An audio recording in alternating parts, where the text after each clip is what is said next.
This is the Khoodeelaar television channel being broadcast on the internet under the banner of Babyangelgeronimomanifestoeditions on Sunday the 15th of September 2024.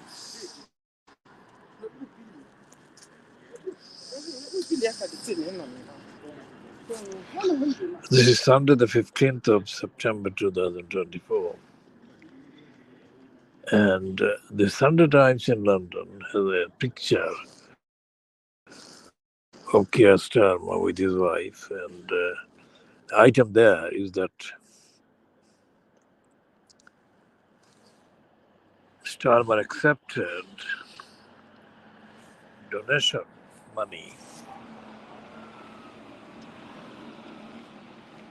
and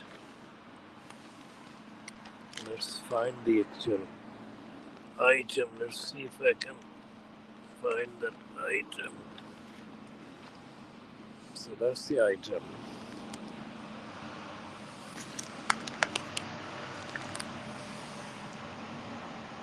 The Sunday Times.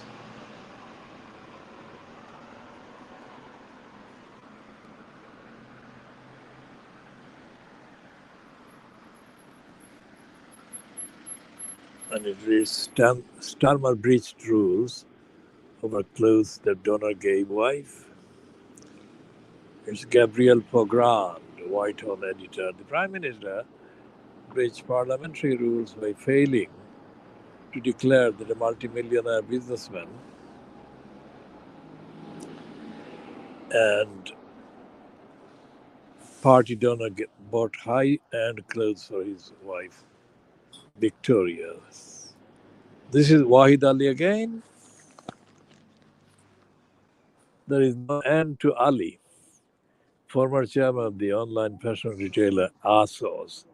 Arsos sounds like Arsos, whose wealth is estimated at £200 million. Is Starmer's biggest personal donor. Wahid Ali is a Caribbean-born gay Muslim. This year, he has given the Labour Party leader £18,685 worth of work clothes and several pairs of glasses. He also spent £20,000 on accommodation for Starmer during the election and a similar sum on private office course.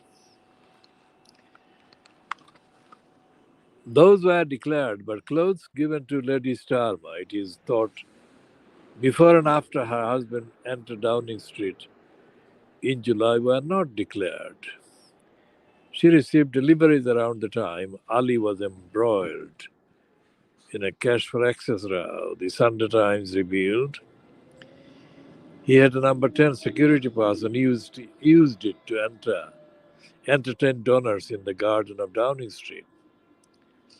Labour headquarters has helped to organize the delivery of the goods for Lady Starmer.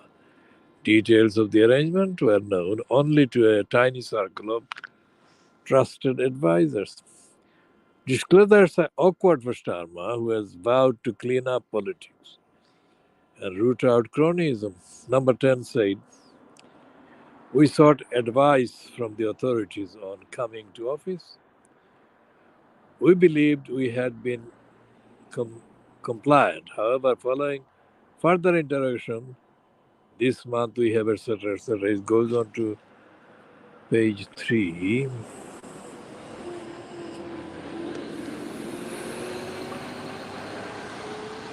The main item on the front page, of course, is about Starmer being told to go it alone, etc., not wait for the Americans to give the approval or go ahead before the British arms to Ukraine are allowed to attack Russia.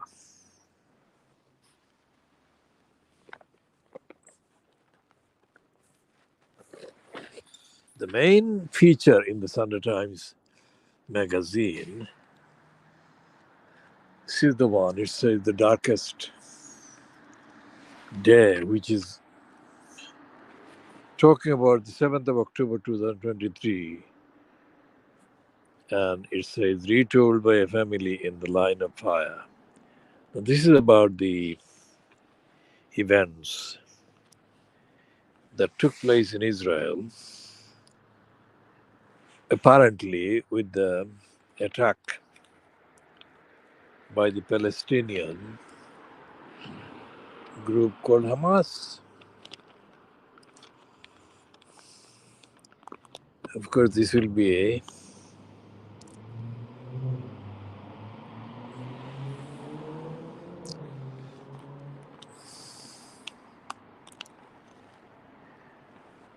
so where is that?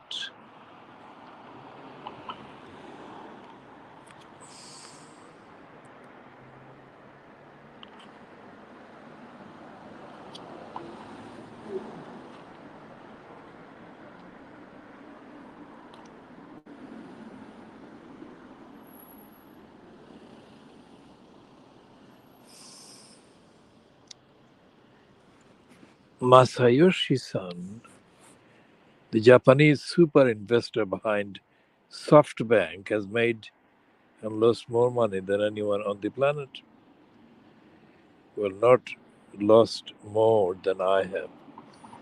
His former right-hand man tells Jim Armitage about the boom times and very bad bets.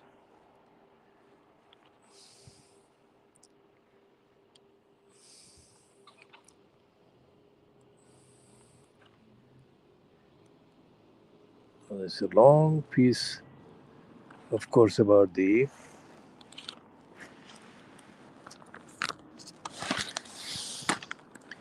7th of October 2023. But there is a relative value. The actress on the Instagram message that led to her marrying an Italian judo champion, Kelly Brook and Jeremy Parisi.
Now, there are several books that I've been kind of studying or examining currently. One is, of course, about Barack Obama. He's misheaded The Promised Land or A Promised Land, I think. I haven't got the title in front of me near me, so I can't be sure whether it's A or D. It's probably the A. The only thing that I can comment on is the very positive account he has given, summarized, of the skills at meeting people that Joe Biden has shown. The Joe Biden working a room.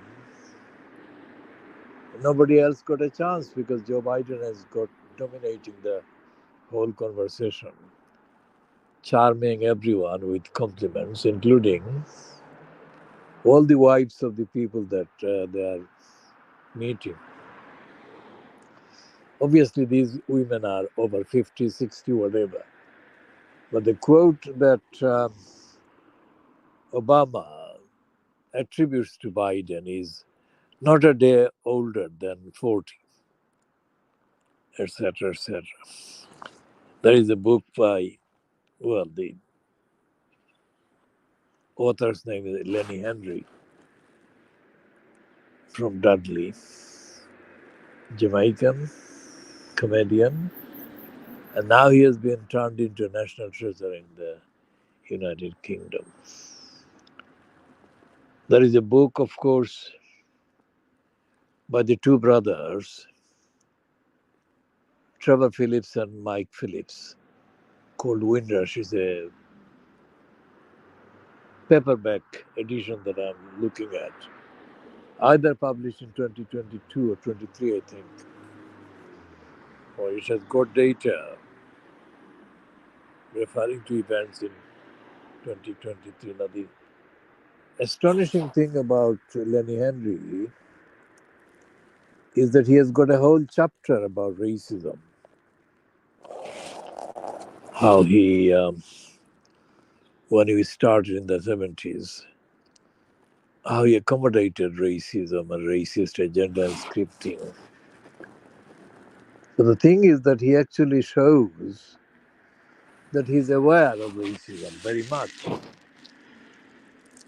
So this partly answers my question.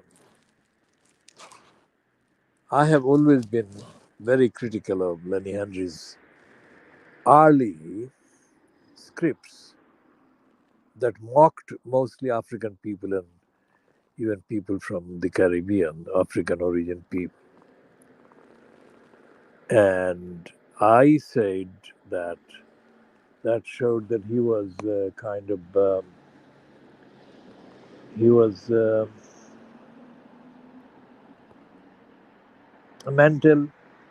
mentally servile to racists. Now, looking at this one, Lenny Henry's book, which repeatedly has got chapter headings, "Who am I?" I think that he has been made to do these things, and he pays particular tributes to the man who helped him organize his business, called Mr. Laff, Laff. He pays generous thanks and acknowledgements. Then I'm examining a book that is again astonishing. It has got a book called The Woman Who is Hijab, Under the Hijab. Her hair is pink now. No Bangladeshi woman has got pink hair. This is rubbish, but Ramina Khan, I have described strictly on evidence, on the facts of her behavior, as a complete liar. Now, in this particular book, which is being promoted on the cover as describing her as the, if not one of the, probably one of the or the most influential kind of politician wearing a hijab. And she has got various items there talking about racism and racists, which takes the whole narrative back to the 26th of June 2013, when I presented one of the questions. And the question on that date, on that occasion at the full Tower Hamlets Council, was about the accountability by the crooks that had been given most of the housing stock, council housing stock. I was meaning Tower Hamlets Community Housing, which is the second one. And the biggest one was, of course, a couple of years before that, couple of years before the transfer of the housing stock to THCH, Town Homeless Community Housing, the Poplar Harka. Now, I'm an expert on many things, world exclusive expert on many things. But I think my expertise on the corruption of housing, public housing, social housing, is very, very significant and it needs to be shared. One of the things that is happening in Town Hamlets is the disintegration of the thing that was founded in the late 1970s, early 1980s, called the Spitalfields Housing Co-op. Now this is disintegrating, if it hasn't already disintegrated. Now the people, the main beneficiaries, were the Bangladeshi people. And what has happened is that a number of Bangladeshis have become millionaires as a result of the perversion of the right to buy housing scam. That needs full investigation and examination. The Spitalfields Housing Co-op is also involved as the platform abused by the crook, the thief Baroness Paula Monzilauddin, who stole money from the House of Lords on the expenses and denying that she lived in the Spitalfield Housing Co-op allocated housing in Wapping. And the details are already referred to in previous editions and also will be updated on, but not in detail in this particular edition.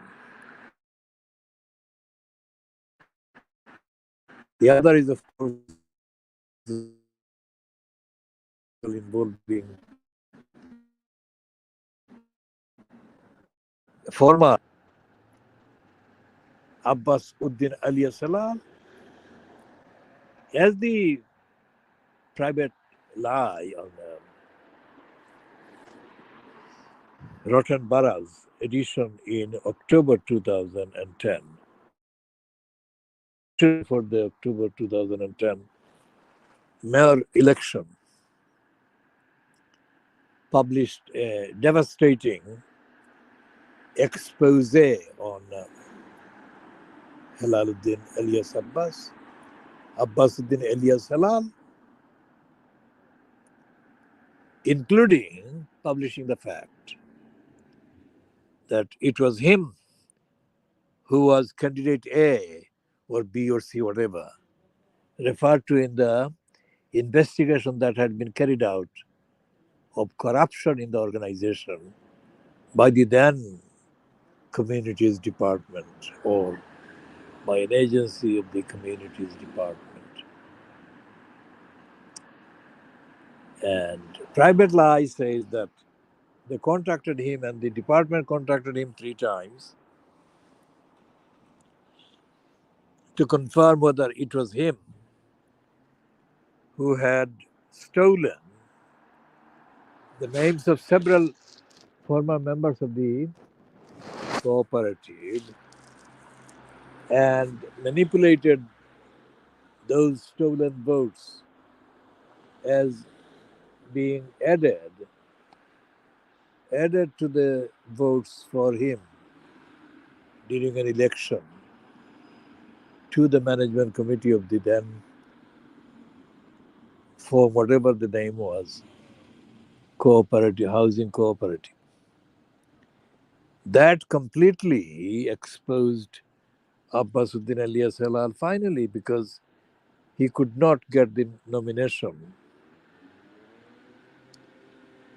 Well, he did get the nomination, but that actually destroyed his credibility and electoral attraction because that item was published literally days before the 2010 election, first time election to the post of mayor at the expense of Tower Hamlets. And of course, that election, held in the last 10 days of October 2010, had the outcome. It actually benefited Lutfur Rahman. That was the first election. The collapse of all credibility of Abbasuddin alias Hilal, resulting from that disclosure, Hilal Dead Meat.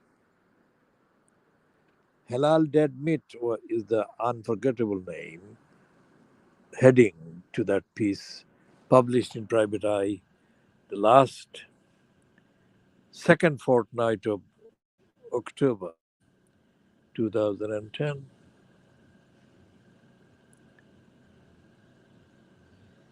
Now, in the election that took place again on the 11th of June 2015, after the banning of Lutfur Rahman by Election Commissioner Richard Morey, dated the 23rd of April 2015, the candidate for the Labour Party in Tower Hamlets for the mayor post was, of course, John Biggs. Biggs was defeated at the election that did take place in May 2022, at which Lutfur Rahman was legally allowed to come back and stand as a candidate, which he did, and he got in. So I saw Abbasuddin alias Hilal in Bishopsgate not long after that election, and I stopped him. But Abbasuddin alias Hilal is always extremely nervous. And I asked him to comment on the outcome of the election. My focus was, how did Lutfur Rahman, who was discredited as a dishonest, corrupt individual, how did he get the chance to get elected again? That was the focus. But as always, Abbasuddin alias Hilal was off that focus. He was talking about the comparative electoral attractions of candidates. And he said, with John Biggs as candidate, meaning for the Labour Party, opposing Lutfur Rahman, what else can happen? And off he rushed across the road in Bishopsgate, because Abbasuddin alias Hilal is one of the original mental slaves that has been given benefits. He has enriched himself. Lots and lots of money and benefits have been pocketed by Abbasuddin alias Hilal by betraying the main principles of the community, the principles and rights of the ordinary people. So there is this difficulty of finding the appropriate, credible people with the necessary character, the ethics and morality. As I was saying earlier, Rubina Khan, she is completely, comprehensively, absolutely dishonest. There is nothing on the records that actually can justify the promotion that she is the most influential Muslim wearing hijab, Muslim woman wearing hijab. At the full council meeting on the 26th of June 2013, she voluntarily, spontaneously addressed the whopping man called John White and recounted two occasions at least on which she physically rushed to his aid when he had called her. Now, against that background, that confession, she was boasting about that. To be compared, the years of lies that she colluded in with Lutfi Rahman, and that will be factually elaborated on in other editions. So this is now 25:42 minutes long, and the item just going to look at the other items in the Sunday Times.